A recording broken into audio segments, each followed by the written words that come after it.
Life After the Fight is a show that speaks to everyday issues pertaining to our mind, body, and soul. We will address topics ranging from mental health, self care, fatherhood, family, relationships, and more. Our goal is to encourage listeners to keep fighting through the obstacles, challenges, and struggles. The focal point is simple: seek a fresh perspective, become teachable, and improve your overall health and wellness. If you're craving more growth and development, this podcast is for you. Ricky, welcome again to another episode of Life After the Fight. Yes, we're back. We're back. So tell me something good. Tell me something new. Tell me something I don't know, man. What's happening? Well, I woke up this morning. Wait, there you go. Brand new mercy, brand new grace. Good. Another opportunity to be better today than I was yesterday. That's good. That's good. That's good. Always striving to be better than you were the day before. There you go. I ascribe to that. There you I go. ascribe to that. So that's a good thing. I'm not going to go into saying too much fluff because nothing's really new with me right now that I can think of. No, I'm the same guy. But what we're going to talk about right now with the topic is kind of interesting because I'd given some thought to some other topics, but then this one just kept coming back. It's kind of like that, that fly that won't go away. You keep shooing it away, and it keeps coming back.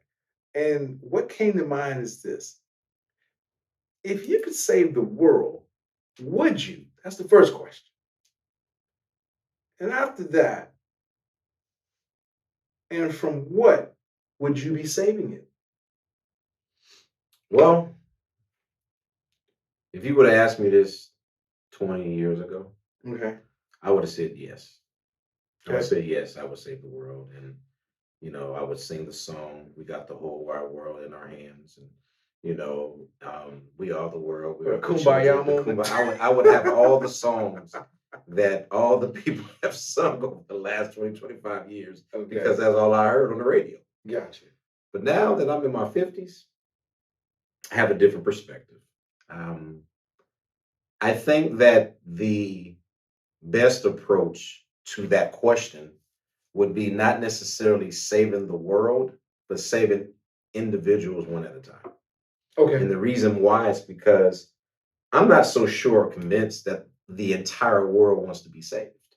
Okay. I don't think that everybody wants help. I don't think everybody feel they need help. And I don't think that everybody wants or desires to be better or to be great.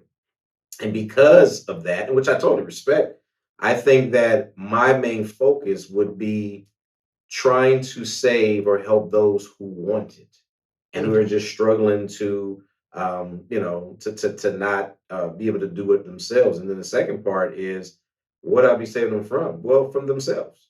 Okay. From themselves. Because I Okay. think a lot of people, and then we're not, we don't need to really get into the depths of religion and things of that nature and beliefs. But I just think that just from a humanistic perspective, the average person struggles with something, and 9 times out of 10, whatever they're struggling from, they're never really going to share it with anyone close to them in fear of being looked down upon or just being plain embarrassed. So I Okay. think I would just be that person, which I do now in my profession, Right. through life coaching and counseling, is that I basically meet a person where they're at and just find ways to help them get better in whatever they're trying to get better at. Okay. I can buy it. I can buy that. It's kind of interesting. The reason that I believe that I came up with if I could save the world, would I? Mhm. And how that started in my mind was I was watching scripted television. Now, normally, I'm not a big TV person, but I was watching an interesting sci-fi program. I forget the name of it. And as I'm watching it, the thought came to my mind because in this particular program, they were trying to save humanity and this and that and the other. And in my mind just started going, okay, saving the world. Mhm. And I thought, no, I wouldn't save the world because just like this scripted program, what if all of life was at the behest or bemusement of observers that we don't know and can't see? Mhm. That everything is already going in the fashion the way it's supposed to go, and that my efforts of trying to save it would be counterintuitive or counterproductive with the way the script was written and the way things were supposed to go. Yes. And would I be hurting myself more by trying to do a whole bunch of saving of things that inevitably are not going to be saved because it's not part of the plan? Not part of the plan. And then I had to think, well, what would I be saving them from? From. Exactly. Am I saving them from the lesson they're supposed to learn, or from some perceived danger That's it. that I selfishly project on them? Yes. That maybe that person's supposed to go off that cliff, and they're going over that cliff Destiny. is preventing their storyline from being obstructive or intrusive Mhm. to many, many other people. Mhm. I don't know, but that's just the way my mind started thinking like, well, wait a minute. Maybe I'm just supposed to enjoy the best life that I can without having any type of particularly negative Yeah. impact on the way the rest of other people's storylines are going. Yeah.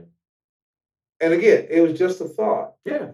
I agree. And that's why I wanted to bring this to our audience is, a lot of times we do a lot of things in life thinking that we're either benefiting other people or saving ourselves and this and that and the other, and not really realizing that this is the natural progression of the way their lives are supposed to go and the way our lives are supposed to go. Mhm. And the reason I say this too is a lot of this is stemmed from a lot of my personal interactions with people. Yes. My brother and I, we were talking about health and the things that people do to have longevity in life. And we got in this conversation about somebody we knew who was a tennis player and he ran and he ate right and this and that and the other. And at the age of 35, he had a heart attack. And he went, wow, man, I've always put all the best stuff in my body. I've always exercised. I did this, that, and the other. And as a consequence of that, he started drinking red wine later because he still wanted to just maintain health.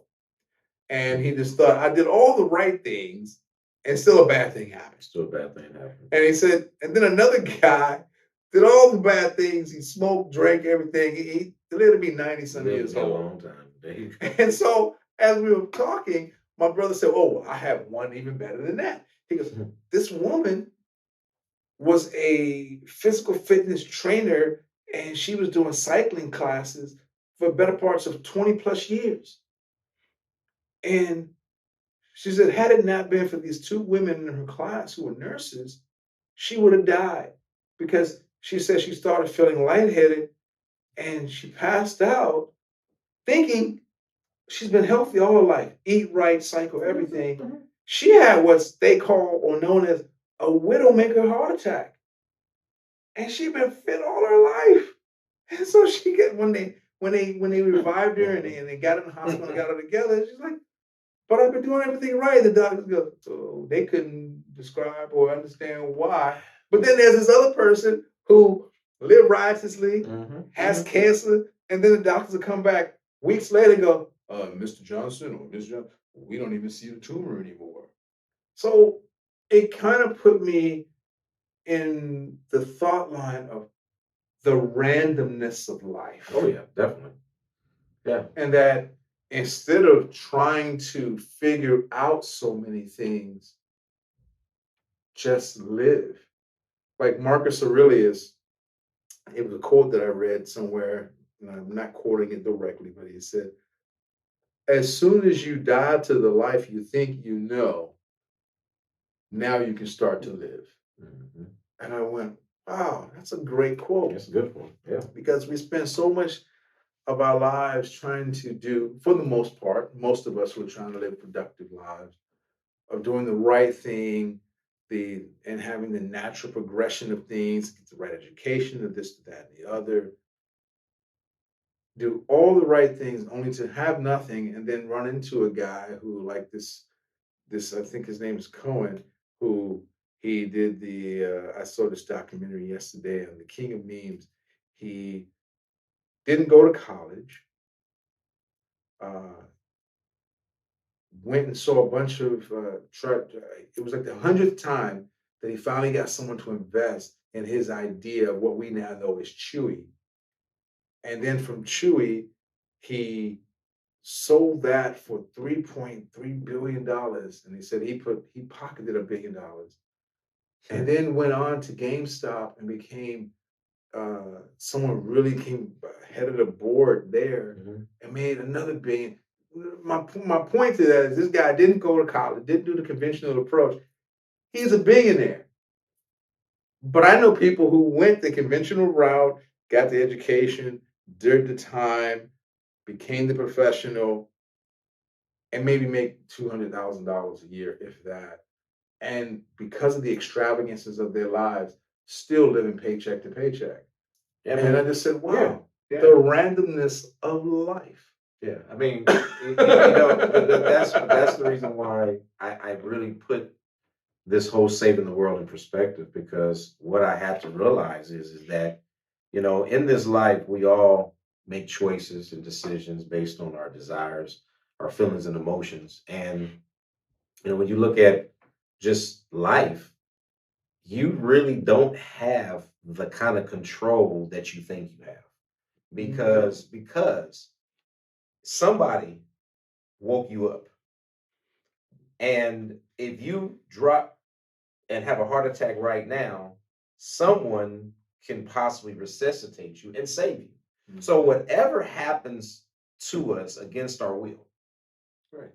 there's always going to be a higher power and a higher source and higher strength that is going to be involved in whatever that the impact or decision of your life is going to be. And so we all, of course, talk about God in so many different facets. And because this is a show we can talk about anything, I'm just going to say it. I believe that God who created me, and God who is the maker of life, and the one who's in charge of the entire universe, has the final say so of me getting here and me leaving here.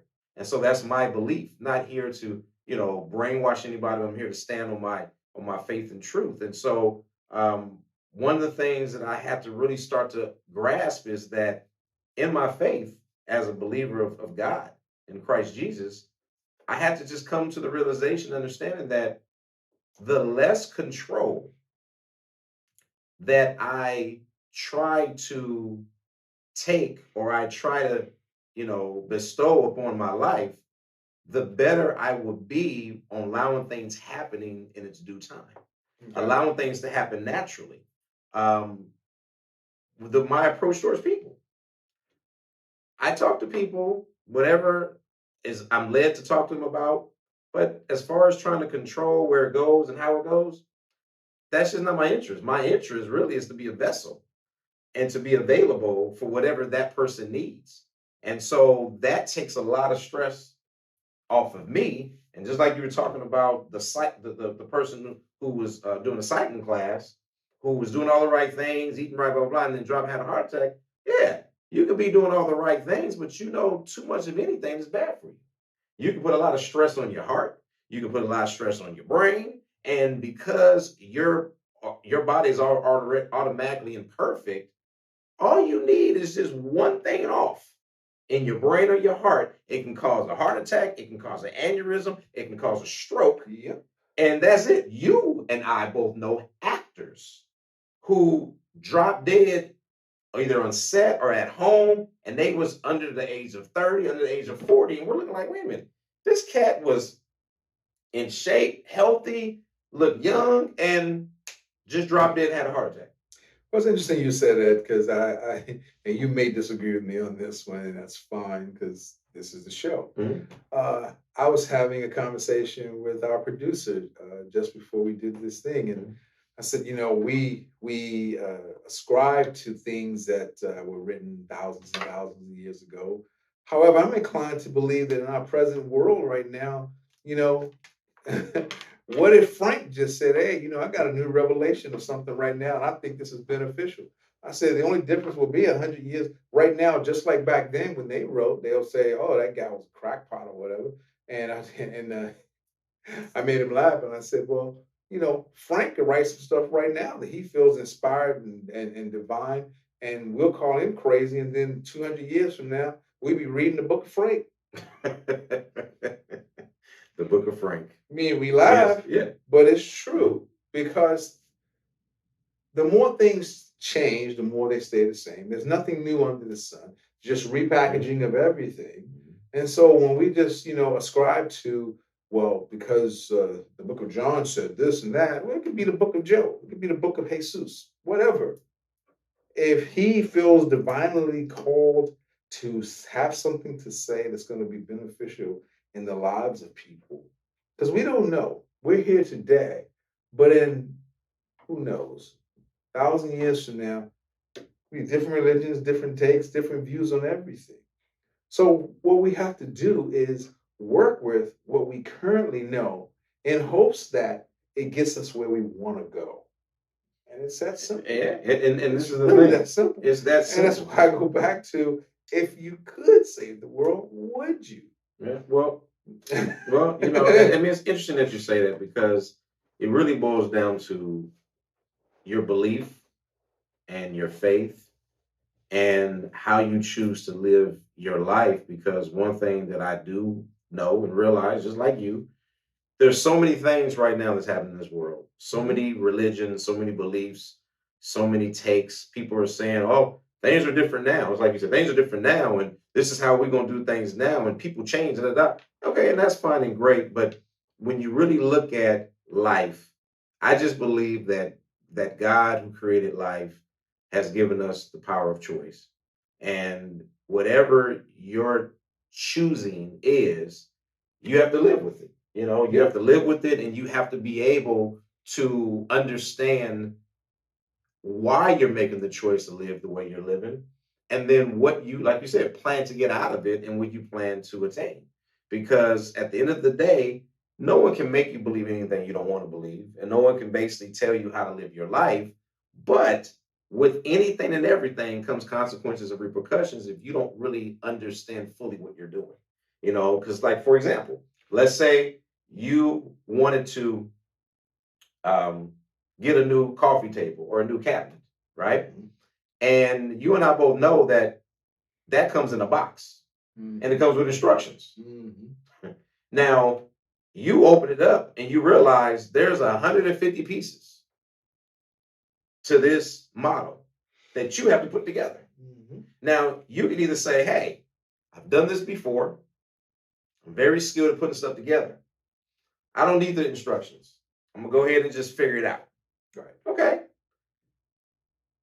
Chances of you trying to figure it out is going to probably take longer than if you was just to follow the instructions or the manual to putting it together. Not saying you couldn't put it together. Right. It just Right. means that it'll take a little bit longer because you're really taking the time to try to figure out each piece and where it goes. Right. And so I always tell people you can either do things the conventional way or you can do things your way. But whatever way it is, you have to deal with the consequences, which means what? There's going to be trial, there's going to be error, there's going to be mistakes, there's going to be shortcomings. Mhm. There's going to be consequences regardless of what you do or what you embark upon. So the question becomes saving, like you talk about saving the world, and what would you save it from? Personally speaking, I would like to just speak for myself. I would like to just save myself from any additional stress, any additional tension, and then anything that will hinder my ability to think logically and clearly with any subject matter that I'm embarking upon. Because It's a good approach. because what I've learned in the past was this. trying to do things my way never really panned out the way I wanted it. But when I took a step back and tried to listen to other ways on doing things, I was able to make the best decision for myself, which of course led me to be more successful and for me to handle things better versus me just doing it myself and not listening and paying attention at all to anything else. So it's really just basically learning while you're growing and just understanding that, yes, your way might be cool, but there's always going to be a better way based on how the job should be done or getting the job done. And that's how I look at it. No, that's good.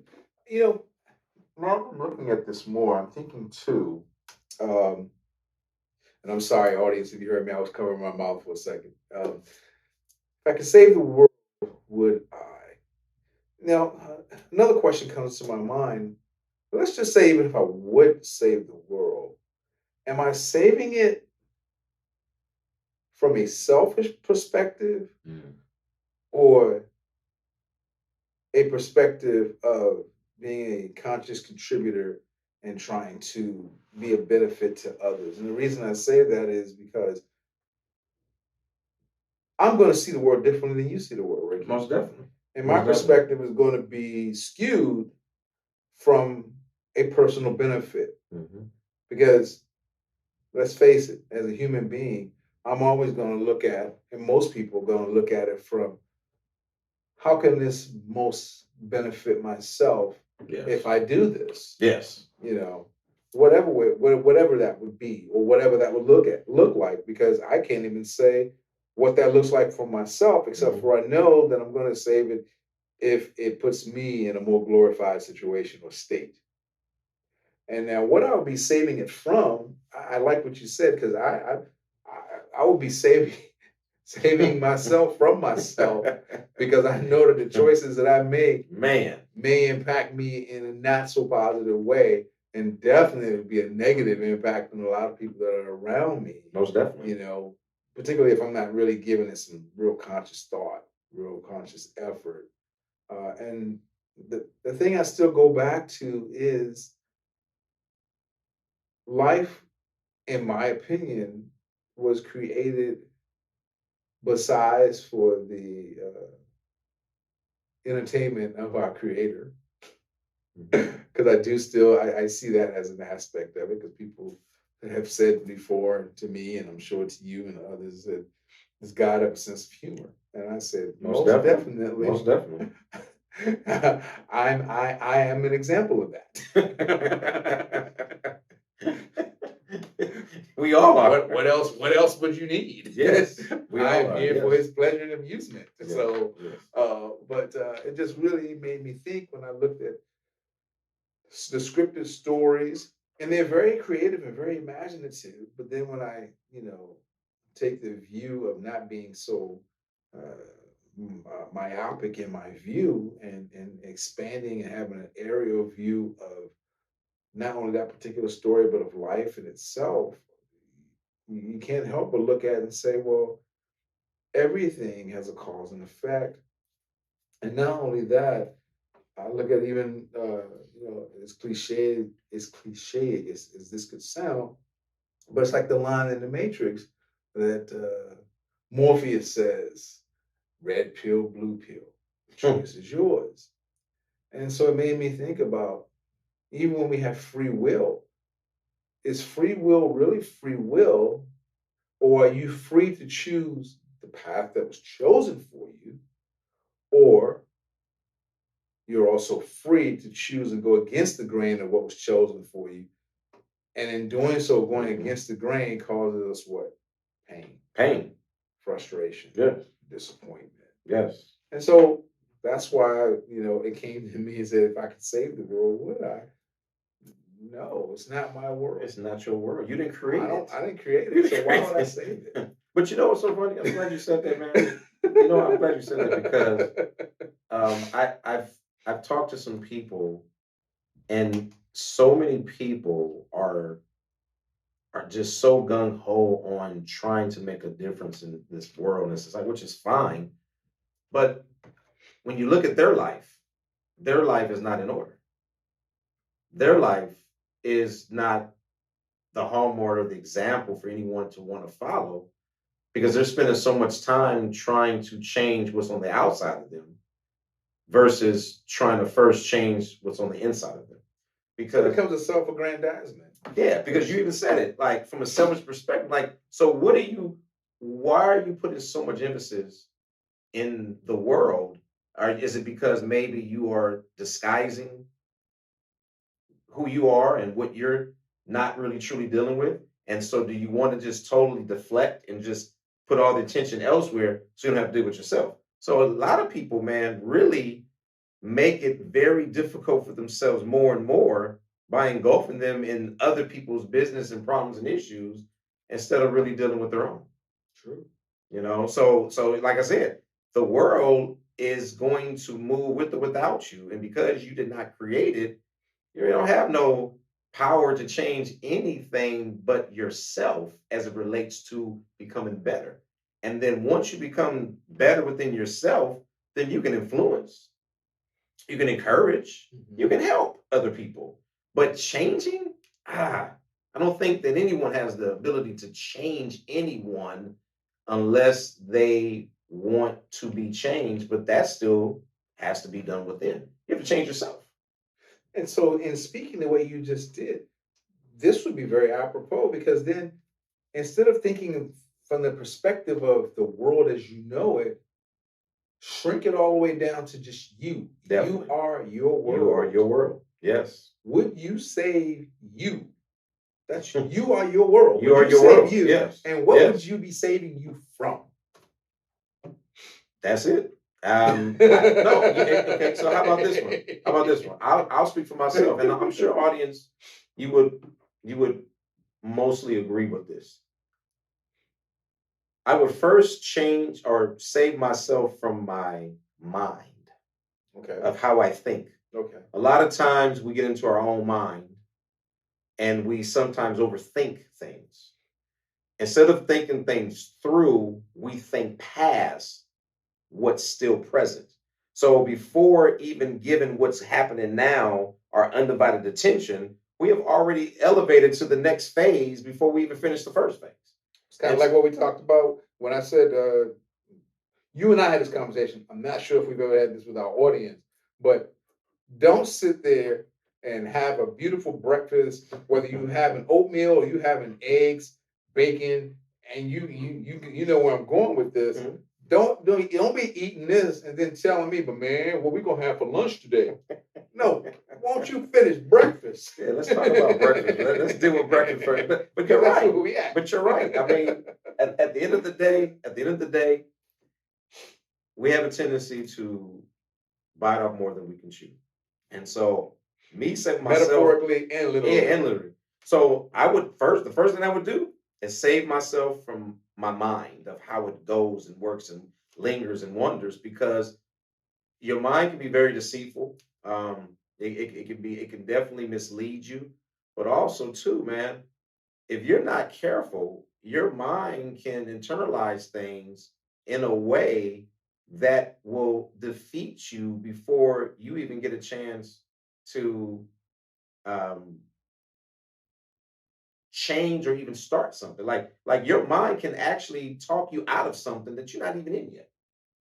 True. It can tell you that you're not even good enough or wise enough to do this, or you shouldn't do that, without even giving it any understanding, without even doing research, without even looking deep into it. I mean, your mind can literally have you thinking things opposite of what you've already prepared for.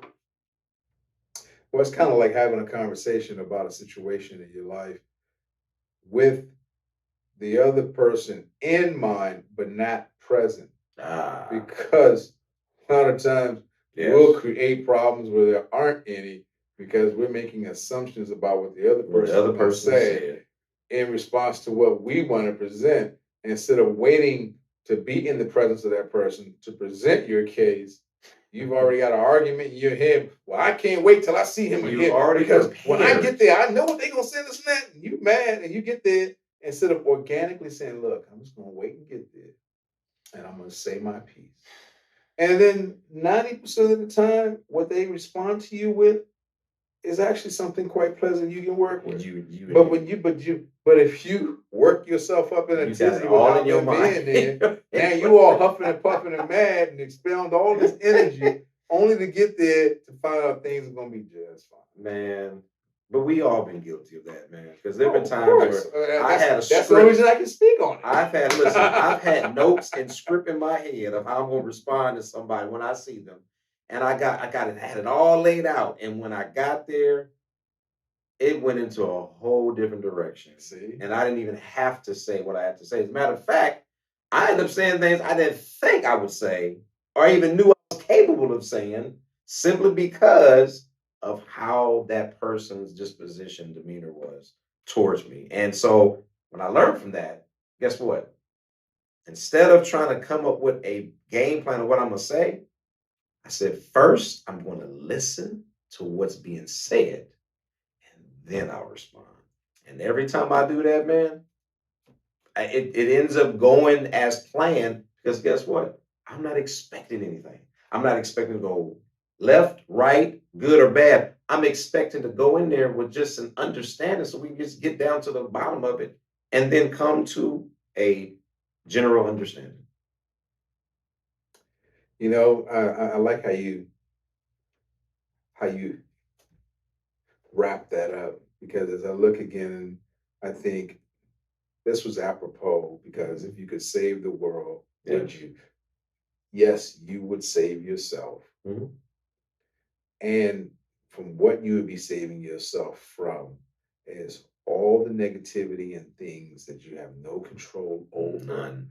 And with the understanding that in the end, everything works out. Everything works out. Everything. That's it. I think we ended that on the note. I think this was enough meat and potatoes for the audience to be able to chew on for some time, because it's all about self-reflection, man, and accountability and just looking at yourself. We got enough within ourselves, man, to save and to change with so much that we ain't got time to be thinking about the world. We got to get ourselves right so we can be better at whatever we're up against, and we can just add to it. And I think that just being better within yourself is just going to make things better within the world. That's interesting, because that's what I said to my oldest son this past weekend. I said, because he said to me, he says, well, Dad, if you only focus on yourself, isn't that being selfish? And I said, you know what? It is. Because, and I'm saying selfish in the best possible term. Mm-hmm. If you would be responsibly selfish, Yes, responsible. that would make you more beneficial Mm-hmm. to the rest To of the the world. rest of the world.